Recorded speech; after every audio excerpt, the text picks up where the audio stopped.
जिस तरह से उपेंद्र कुशवाहा की सभाओं से, उनके लोगों से ये बातें सामने आ रही हैं कि नीतीश से भी ज़्यादा अल्टी पल्टी मारते रहते हैं, इसको लेकर के उपेंद्र कुशवाहा कहीं ना कहीं बैकफुट पे जरूर जा रहे हैं। भारतीय जनता पार्टी और एनडीए को मजबूर करके 3 सीट प्राप्त करने वाले, 2019 में 5 सीट प्राप्त करने वाले, 1 सीट पर अपना गठबंधन में रहने का कबूल कर लेते हैं उपेंद्र कुशवाहा। ये सब कुछ आपने देखा है।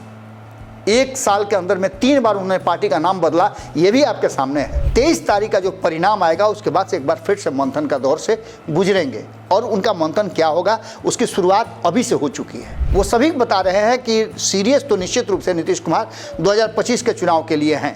2025 के चुनाव में कौन सा वोट बैंक उनके साथ रहेगा, इसको लेकर के भी चर्चाएं हो रही हैं। नोरमा ग्रुप, जो सोचता है वो करता है, आपके अपने सपनों का आशियाना। नमस्कार, एक बार फिर से आपके सामने हाजिर हैं और लेकर के हाजिर हैं भीतर की बात। भीतर की बात में लगातार हम बिहार और देश की राजनीति के भीतर में होने वाली घटनाओं और चर्चाओं पर फोकस करते हैं। खास करके इन बातों में वो सभी चीज़ें होती हैं जो सरकार और सरकार से जुड़ी हुई जो गठबंधन की राजनीति चल रही है उसके भीतर क्या हो रहा है, उसके असर क्या होने वाले हैं, इन सभी बातों पर हम चर्चा करते हैं। ऐसा ही कुछ देखने को मिल रहा है कि जिस तरह से आपने देखा कि बिहार में 4 सीटों के उपचुनाव हुए, उस उपचुनाव को लेकर के कई चर्चाएं हमने आपके सामने रखी। उनमें सबसे बड़ी चर्चा थी कि क्या एनडीए गठबंधन के भीतर सब कुछ ठीक ठाक था, एकजुट थे। इसके पीछे का कारण था कि इससे पहले ये सारी बातें छुप जाती थी, क्योंकि तब मामला आमने सामने का होता था। एक दूसरे पर आरोप प्रत्यारोप के बीच ये भूल जाते थे लोग कि कौन कितना काम किया। लेकिन जैसे ही ये लड़ाई त्रिकोणीय हुई, ये समझ में आने लगा कि कौन सा वोट कट रहा है और कौन सा वोट जुट रहा है। इसको लेकर के अब सबकी चिंताएं बढ़ गई। खास करके अगर बात करें नीतीश कुमार की, तो नीतीश कुमार सीधी लड़ाई लड़ते थे, जिसमें राष्ट्रीय जनता दल के सामने MOI समीकरण के अलावे जो छूटे पट के वोट थे वो जाते थे, तो बाकी के सारे वोट समेट करके नीतीश कुमार सत्ता पर काबिज हो जाते थे। जीत हार के आंकड़े का यही पैमाना था। लेकिन बीच में जो परिस्थितियां बनी, उन परिस्थितियों में कहीं ना कहीं आपने देखा कि प्रशांत किशोर ने एक नया ट्विस्ट ला दिया, तीसरा कोण पैदा कर दिया। और तीसरे कोण में ये अभी तक नहीं स्थापित हो पाया है कि प्रशांत किशोर के पास कौन सा वोट जाएगा।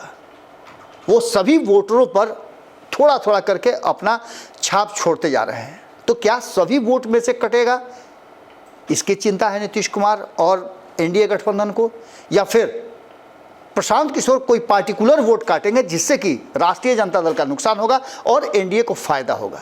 यही कारण है कि हम लगातार आपको बता रहे हैं कि नीतीश कुमार ने जो इंटरनल सर्वे रिपोर्ट मंगाई है वोटिंग के तुरंत बाद, और उसको लेकर के वो 13 तारीख को वोटिंग होती है, 14 तारीख को अपने लोगों को जुटा करके जो प्रभारी रहते हैं और जो चारों सीटों पे मुआयना कर रहे होते हैं, उन लोगों को बुला करके और उनके साथ एक गुप्त मंत्रणा करते हैं, मीटिंग करते हैं, समीक्षा करते हैं।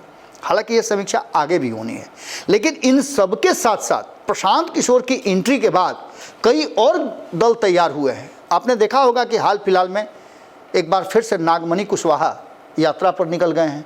उनका सीधे तौर पे कहना है कि उनके पिता जगदेव प्रसाद को लोग जिस तरह से एकजुट करने की कोशिश कर रहे हैं, उनके नाम को भजा रहे हैं, तो फिर भजाने में सत्यता कहाँ है? कहाँ किसी कुशवाहा को मुख्य कुर्सी पर नीतीश कुमार ने बैठाया? इसकी लड़ाई वो लड़ रहे हैं। तो दूसरी तरफ आपने देखा होगा कि पान समाज भी नीतीश कुमार से काफ़ी नाराज है और लगभग 1 करोड़ वोटर नीतीश कुमार के विरोध में नारे लगा रहे हैं। अभी भी जब आप ये खबर सुन रहे हैं तो कहीं ना कहीं IP गुप्ता जयनगर में एक बड़ा कार्यक्रम कर रहे हैं और इस कार्यक्रम की कुछ तस्वीरें हमारे पास आई है। भारत लाइव पर आपने देखा होगा कि एक बार फिर से ये स्थापित जरूर हुआ है कि IP गुप्ता ने पान समाज को एकजुट जो किया है। काफ़ी संख्या में लोग जयनगर की सभा में भी मौजूद हुए। किसी भी दल और किसी भी गठबंधन का हिस्सा रहे हों लोग, लेकिन पान समाज अपने ताती तत्वा भाइयों के लिए वो एकजुट होकर के सभी वर्जनाओं को, सभी बैरियर को तोड़ करके मौजूद हो रहे हैं। तो इसके अलावे आप देख लीजिए कि उपेंद्र कुशवाहा भी घूम रहे हैं। लेकिन उपेंद्र कुशवाहा और नागमणि में अंतर सिर्फ इतना ही है कि उपेंद्र कुशवाहा को लेकर के अब लोग ज़्यादा सीरियस नहीं हैं। जिस तरह से उपेंद्र कुशवाहा की सभाओं से, उनके लोगों से ये बातें सामने आ रही हैं कि नीतीश से भी ज़्यादा अल्टी पल्टी मारते रहते हैं, इसको लेकर के उपेंद्र कुशवाहा कहीं ना कहीं बैकफुट पे जरूर जा रहे हैं। उपेंद्र कुशवाहा को आपने देखा किस तरह से उन्हें मजबूर होकर के समझौता करना पड़ा। 2014 में 3 सीट जीतने और 3 सीट लड़ने वाले गठबंधन में नई पार्टी बनाने के बाद भारतीय जनता पार्टी और एनडीए को मजबूर करके 3 सीट प्राप्त करने वाले, 2019 में 5 सीट प्राप्त करने वाले, 1 सीट पर अपना गठबंधन में रहने का कबूल कर लेते हैं उपेंद्र कुशवाहा। ये सब कुछ आपने देखा है। 1 साल के अंदर में 3 बार उन्होंने पार्टी का नाम बदला, ये भी आपके सामने है। जो वर्तमान परिस्थिति बनी है उसमें कुशवाहा का नेता कौन, क्योंकि ये बड़ा वर्ग है जो कहीं ना कहीं यादव समूह के बाद कहा जाता है कि ओबीसी का सबसे बड़ा धड़ा है। ऐसी स्थिति में ये सभी वर्जनाएं कहीं ना कहीं नीतीश कुमार से होकर के जाती है और यही कारण है कि नीतीश कुमार निश्चित रूप से 23 तारीख का जो परिणाम आएगा उसके बाद से एक बार फिर से मंथन का दौर से गुजरेंगे और उनका मंथन क्या होगा उसकी शुरुआत अभी से हो चुकी है। 14 तारीख की मीटिंग के बाद हमने आपको कई लोगों से बातचीत कराया, कई लोगों से हमने इंटरव्यू लिया, कई लोगों के साक्षात्कार आपके सामने आए होंगे। वो सभी बता रहे हैं कि सीरियस तो निश्चित रूप से नीतीश कुमार 2025 के चुनाव के लिए हैं। 2025 के चुनाव में कौन सा वोट बैंक उनके साथ रहेगा इसको लेकर के भी चर्चाएं हो रही हैं। कल ही हमने संपादक नवन मिश्रा जी के साथ जो खबर किया उस खबर में भी हमने बताया कि पासवान समाज का एक बड़ा योगदान जो है वो एनडीए गठबंधन को मिल रहा है और वो वोट कहीं से कट नहीं रहा है। चाहे वो आप बात कर लें प्रशांत किशोर की या फिर किसी की भी बात कर लीजिए, आप लालू प्रसाद की बात कर लीजिए, तेजस्वी यादव की बात कर लीजिए, AIMIM की बात कर लीजिए, बसपा की बात कर लीजिए, कोई भी उस पासवान समाज के वोट बैंक में अपनी संगवारी नहीं कर पा रहा है। यानी कि ये वोट बैंक तो एनडीए के साथ इंटैक्ट है। तो ऐसी स्थिति में आगे होने वाला क्या है, इस पर अगर गंभीरता से आप विचार करें तो नीतीश कुमार को लेकर के जब 4 जून को परिणाम आया था तब से ही लगातार ये कहा जा रहा है कि नीतीश कुमार की भूमिका इस बार केंद्र की सरकार में भी बड़ी है, लेकिन भारतीय जनता पार्टी उसको उतना तवज्जो नहीं दे रही है। भारतीय जनता पार्टी को बिहार की सरकार में बने रहने के लिए जो चाहिए वो खाद पानी नीतीश कुमार को दे रही है, लेकिन केंद्र की सत्ता में भारतीय जनता पार्टी किसी भी तरह का कोई हस्तक्षेप नहीं चाहती है और ये भी पता है कि नीतीश कुमार के बाहर जाने से बहुत ज़्यादा असर नहीं पड़ेगा। हालांकि नीतीश कुमार को अपना नेता मान चुकी है। वहीं आपको चंद्रबाबू नायडू का भी आपने सुना होगा कि नीतीश कुमार के इस बार बार कहने से कि वो कहीं नहीं जा रहे हैं, चंद्रबाबू नायडू का भी बयान आया है, जिस बयान को हमने आपको बताया है भारत लाइव पर। पिछली खबर में आपने देखा होगा कि हमने चंद्रबाबू नायडू क्या चाहते हैं वो भी बताया है। अब सबसे बड़ी बात है कि नीतीश कुमार की पार्टी के भीतर आखिर ये विद्रोह का बिगुल क्यों फूंका जा रहा है। आपने देखा होगा कि हाल फिलहाल में उनके जो मंत्री हैं वो इस बात को लेकर के नाराज हैं, अपने क्षेत्र में जाकर के अपने घर जाकर के बैठ गए हैं, पटना छोड़ दिया है कि उनका बात नहीं माना जाता है और नीतीश कुमार के अधिकारी जो हैं वो उन तक फाइल भी नहीं पहुंचने देते हैं। इससे पहले भी नाराजगी आपको देखने को मिली होगी, अलग अलग गठबंधन के साथियों ने नाराजगी जाहिर की है। बार बार ये कहा जाता है कि नीतीश कुमार के जो अधिकारी हैं, नवरत्न हैं, वो किसी की नहीं सुनते हैं। तो क्या ऐसी स्थिति में आने वाले 2025 के चुनाव में ये एक बड़ा कारण विद्रोह का बनेगा? हमने आपको बताया था कि आधा दर्जन से ज़्यादा ऐसे कारण हैं जिस कारण पर चर्चा शुरू हो चुकी है। तो पहला कारण तो यही है कि क्या नीतीश कुमार के मंत्रिमंडल में रहने का मतलब है कि सिर्फ आप एक सिंबॉलिक तौर पर बैठे हुए हैं साइन करने के लिए, या फिर आपके फैसले भी होते हैं? ये बातें जब महागठबंधन के साथ भी नीतीश कुमार थे तब भी बार बार ये रिपीट किया जाता था कि मंत्रियों को उनके हिसाब से काम नहीं करने दिया जाता है। कई मंत्री अपने घर बैठ गए थे, ये भी आपको पता है। चाहे वो आलोक मेहता की बात कर लें या फिर चंद्रशेखर की बात कर लें, कई ऐसे लोग थे। खास करके चर्चा में खूब आए थे के पाठक, क्योंकि उन्होंने तो हंगामा मचा दिया, तहलका मचा दिया था। शिक्षा विभाग में बहुत सारे काम हुए थे जिसको लेकर उनकी सराहना भी हुई, लेकिन डोमिनेटिंग उनका जो नेचर था उसको लेकर के सदन तक सवाल खड़े हुए। इसको लेकर के सत्ता और विपक्ष सभी ने नाराजगी जाहिर की। तो नीतीश कुमार के कार्यशैली का एक ये हिस्सा जो है वो कहीं ना कहीं अब आगे खटकने लगा है। इसके अलावा नीतीश कुमार जो बार बार ये सफाई दे रहे हैं, जितना ज़्यादा सफाई, हमारे यहाँ एक भोजपुरी में बड़ी कहावत है कि इस तरह का बार बार अगर कोई आपके सामने दुहाई देने लगे, सफाई देने लगे, तो आप समझिए कि उसके मन में कुछ तो बात है, कुछ ना कुछ ऐसा करने वाला है। और इस बात को लेकर के जो कांग्रेस है, कांग्रेस के प्रदेश अध्यक्ष अखिलेश सिंह ने साफ साफ कहा है कि नीतीश कुमार कोई 1-2 बार 3 बार हो तब ना, 1 दर्जन बार से ज़्यादा नीतीश कुमार ने इस तरह की बातें कही है और फिर पलटी मारे हैं। इसलिए नीतीश कुमार पर भरोसा नहीं किया जा सकता है। इसके साथ साथ एक और बड़ी बात सामने आ रही है। नीतीश कुमार बार बार नरेंद्र मोदी का पांव क्यों छू रहे हैं? इस पर बहुत सारी बातें हमने भी की हैं, कहा तो बहुत सारी बातें जा सकता है, लेकिन सियासत में और सत्ता के शीर्ष कुर्सी पर बैठे हुए आपने देखा होगा कि किसी ने भी सार्वजनिक स्थल पे अब तक का रिकॉर्ड रहा है कि किसी का पैर नहीं छुआ है। लेकिन जो वर्तमान परिस्थिति बनी है उसमें कहा यह जा रहा है कि नीतीश कुमार जो पैर छूते हैं वो सम्मान का तो छोड़िए ना, इसके पीछे भी कोई ना कोई राजनीति जरूर है। एक तरफ ना नीतीश कुमार के जो नवरत्न हैं उनमें से कई लोग घिरे हुए हैं, कई लोगों पे कार्रवाई शुरू हो गई है और खास करके संजीव हंस वाले मामले के बाद कई लोग अलर्ट मोड पे हैं। कहा जाता है कि उस फाइल में और कई लोगों का नाम है। यही कारण है कि बिहार के मामलों से बार बार नरेंद्र मोदी से अपील करके अमित शाह को दूर रखा जा रहा है। आज से 4 महीना पहले हमने आपको बताया था, जब ये सरकार बन गई थी और ये कहा जाने लगा था कि नीतीश कुमार और चंद्रबाबू नायडू मिलकर के कोई खेल करेंगे, तो एक मामला सामने आया था जिसकी खबर हमने बताई थी आपको भी याद होगा कि अमित शाह ने गृह विभाग जो बिहार का है उस पर कई क्वेरीज की थी।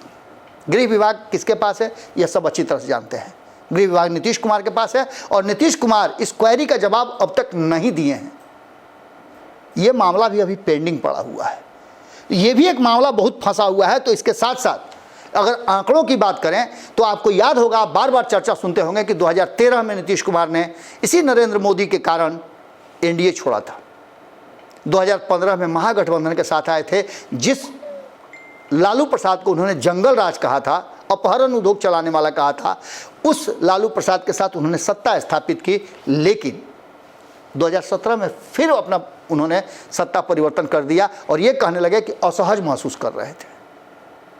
2022 में फिर से पलटी मार दिए और 2022 में फिर उसी लालू प्रसाद के पास चले गए, ये आरोप लगाते हुए कि भारतीय जनता पार्टी उन्हें डिस्टर्ब कर रही है। हमने आपको कई बार बताया है कि नीतीश कुमार सत्ता को बैलेंस करने के लिए और अपना भाव बढ़ा रहे, उसके लिए वो इस तरह की राजनीति और रणनीति उनके एक तर्कस का तीर है। फिर 2024 में लोकसभा चुनाव से पहले नीतीश कुमार बहुत सारा खेल कर देते हैं। एक तरफ जहां वो गैर भाजपाई दलों को एकजुट करके नरेंद्र मोदी को प्रधानमंत्री की कुर्सी से दूर रखने की कोशिश करते हैं, तो वहीं दूसरी तरफ नरेंद्र मोदी के साथ जाकर के 16 में से 12 सीटें उनके बराबर जीत करके आ जाते हैं और उनकी एक भागीदारी हो जाती है केंद्र की सरकार में। दूसरे तरफ भी थोड़ा सा इधर उधर पलड़ा झुका या पसंगा गिरा तो दूसरे तरफ भी संभावनाएं पूरी तरह से प्रचुर मात्रा में है। इस 12 सीट पर कहा जाता है कि नीतीश कुमार प्रधानमंत्री भी बन सकते हैं। संभावनाएं तो बहुत सारी अनंत हैं, लेकिन इन समय में, इन सालों में, जैसे 13, 17, 22 और 24 में आप नीतीश कुमार को याद करते होंगे इसलिए कि नीतीश कुमार ने सत्ता परिवर्तन किया, पलटी मार दिया, गठबंधन बदल दिया। लेकिन इससे पहले भी नीतीश कुमार कई बार करते रहे हैं। 90 के दशक में आपको याद होना चाहिए कि नीतीश कुमार ने पूरा खेमा ही बदल दिया था और जिस खेमे में नीतीश कुमार थे उस खेमे से विद्रोह करके उन्होंने लालू प्रसाद को नेता प्रतिपक्ष बनवाया था। इसके बाद जब मौका आया बिहार के मुख्यमंत्री कुर्सी की, तो नीतीश कुमार ही वो शख्स हैं जिन्होंने एक वोट से उलट पुलट करा दिया था और लालू प्रसाद को ये कहते हुए कि 14% वोट वाला है, एक बार बना दीजिएगा तो फिर कांग्रेस को दूर दूर तक कोई रास्ता नहीं रह जाएगा यहाँ आने का। लालू प्रसाद में वो क्षमता है कि वो अपने 14% वोट बैंक को साध करके रखेंगे और इसके साथ साथ हम मुस्लिम समाज के वोट को भी अपने तरफ ले आएंगे। लालू प्रसाद को ये रास आ गया और इसके साथ साथ लौकुश समीकरण से लेकर के सभी जो पिछड़ा और अति पिछड़ा वर्ग के लोग थे वो एक साथ सपोर्ट किए और नीतीश कुमार इसके वाहक बने थे। लेकिन ये भी रिश्ता बहुत लंबा नहीं चल पाया। मात्र 3 साल के अंदर में नीतीश कुमार को ऐसा लगने लगा कि लालू प्रसाद डोमिनेट कर रहे हैं और जो संविदा उनके साथ हुई थी अघोषित रूप से कि दोनों मिल करके सरकार चलाएंगे, दूर रह के नीतीश कुमार और नज़दीक रह करके फ्रेम में रह करके लालू प्रसाद, लेकिन ऐसा हुआ नहीं। लालू प्रसाद ने जितने भी अधिकारी थे यादव समाज से जोड़ना शुरू किया और जिसका विरोध नीतीश कुमार ने किया और ये यहाँ से शुरुआत हुई थी नीतीश कुमार के पाला बदलने की। इसके बाद समता पार्टी बनी, इसके बाद भी कई बार पार्टी बदली, संगठन बदला, व्यक्ति बदला, और अंततः नीतीश कुमार जाकर के 1995-96 में एनडीए गठबंधन का साथ पकड़ लिए। अब जो वर्तमान परिस्थिति बनी है उसमें एक बात तो साफ है कि नीतीश कुमार ने एनडीए के साथ तो दिया है, लेकिन परिस्थितिवश नीतीश कुमार ने अपने आइडियोलॉजी में बदलाव किया है, जिसकी चर्चा हम 2 दिन पहले संपादक नमन मिश्रा जी के साथ कर रहे थे। इसके अलावा भी कई खबरों में आपने देखा होगा कि नमन जी ने इस बात को स्थापित किया है कि नीतीश कुमार के CCC की जगह पर अब नीतीश कुमार के लिए घातक बन गया है। इससे तो समझौता नीतीश कुमार करते हुए दिख ही रहे हैं, जिस पर आरोप लगातार लग रहा है, लेकिन इसके साथ साथ SSS पर नीतीश कुमार बुरी तरह से फंसते नजर आ रहे हैं। बात यही नहीं रुकती है, इसके अलावे भी नीतीश कुमार के पाला बदलने का, और कहा जाता है कि 15 दिसंबर से पहले 14 दिसंबर से तक नीतीश कुमार कोई बड़ा फैसला ले सकते हैं। आपने देखा होगा कि इधर कई कार्यक्रम हुए, जिस कार्यक्रम में नीतीश कुमार और उनके पार्टी की उपलब्धता बिल्कुल नगण्य थी। अब तक आपने देखा होगा कि सोनपुर मेला का उद्घाटन करते समय में नीतीश कुमार या उनके बड़े, उनके करीबी जरूर रहे हैं, लेकिन इस बार दूर दूर तक कहीं नजर नहीं आए। विपक्ष साथ में था, वहाँ के लोकल विधायक साथ में थे जो राष्ट्रीय जनता दल के हैं, लेकिन भारतीय जनता पार्टी ने सोनपुर मेले को और उसके कार्यक्रम को हैक कर लिया। इसके बाद नालंदा में भी आपने देखा कि राष्ट्रीय जनता दल के लोग तो रहते हैं, बाकी के सब लोग रहते हैं, लेकिन जनता दल यूनाइटेड से कोई खड़ा नहीं रहता है। ऐसा कई कार्यक्रम देखने को मिला जिसमें नीतीश कुमार और भारतीय जनता पार्टी में दूरियां बरकरार हो गई हैं। ये एक अलग बात है, लेकिन इसके साथ साथ नीतीश कुमार की पार्टी के भीतर एक बड़ा बवेला फिर से मच गया है। ललन सिंह जिन्होंने वक्फ बोर्ड का सदन के अंदर खुल करके सपोर्ट किया था, उस वक्फ बोर्ड बिल को लेकर के कहीं ना कहीं जनता दल यूनाइटेड के भीतर बहुत बड़ा झमेला है। पार्टी 2 फाड़ हो गई है, और ये वही ललन सिंह हैं जो महागठबंधन में रहते हुए कहा जा रहा था कि नीतीश कुमार को छोड़ करके लालू प्रसाद से उन्होंने रिश्ता गांठ लिया है। यही वो ललन सिंह हैं कि अंतिम दिन जब वो महागठबंधन में थे और सदन का अंतिम सत्र चल रहा था, जिसके बाद चुनाव की घोषणा होनी थी, तो उन्होंने किस तरह से अश्विनी चौबे से लेकर के अमित शाह तक सबको कटघरे में खड़ा किया था, टारगेट किया था, और सदन में जिस तरह का माहौल बना था वो सबने देखा है। आज वही ललन सिंह अमित शाह के बगल वाली सोफे पर बैठते हैं, जहां बहुत लोगों को बैठने की इजाज़त तक नहीं है। इसके मायने क्या निकाले जाए? मुस्लिम समाज पूरी तरह से नीतीश कुमार से उम्मीद करता है कि वो एक सेकुलर नेता के रूप में सामने रहेंगे। ये एक सबसे बड़ा कारण है जहां नीतीश कुमार अभी भी स्थापित हैं, और नीतीश कुमार पर बहुत सारी संभावनाएं भी व्यक्त की जा रही है। यही कारण है कि आपने देखा होगा कि 13 तारीख को जो बैठक होने वाली थी वक्फ बोर्ड की बिहार में, और उसी दिन चुनाव वोटिंग भी चल रहा था, नीतीश कुमार के कारण ही कहा जा रहा है कि वो मामला आगे के लिए बढ़ा दिया गया। ये सभी बातें इस बात की तरफ इशारा करती हैं, और केसी त्यागी के बयान को आप नहीं भुला सकते हैं। केसी त्यागी बार बार केंद्र की सरकार और नीतीश कुमार को लेकर के जो बातें कहे हैं और कहते आ रहे हैं, वो बहुत कुछ कहानी कह रहा है। उन्होंने स्पष्ट कहा था कि उन्हें यानी नीतीश कुमार को इंडिया गठबंधन से प्रधानमंत्री पद की ऑफर आए थे।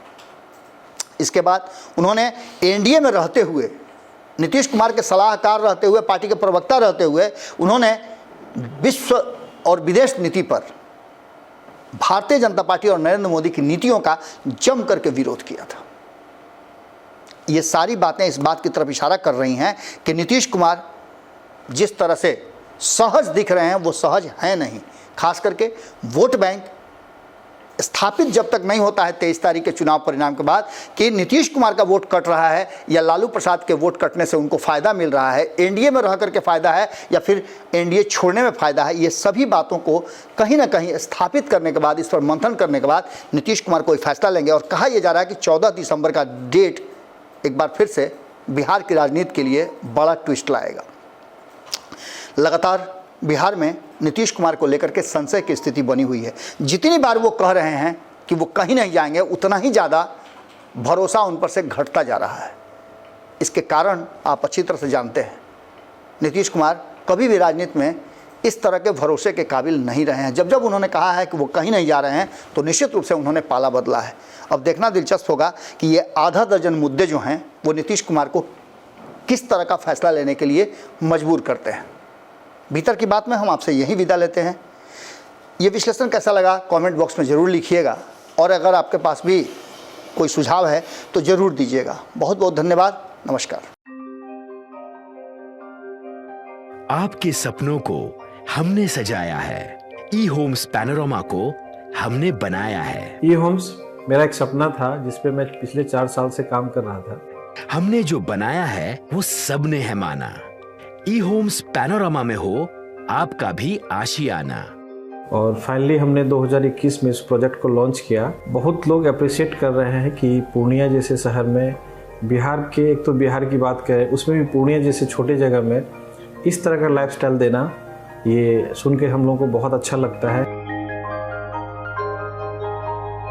ई होम्स में हमने कुछ और भी किया है, जैसे हम जिस जगह में रह रहे हैं हमारे फैमिली सिक्योर हो, उनको सिक्योरिटी का ध्यान में रखा है।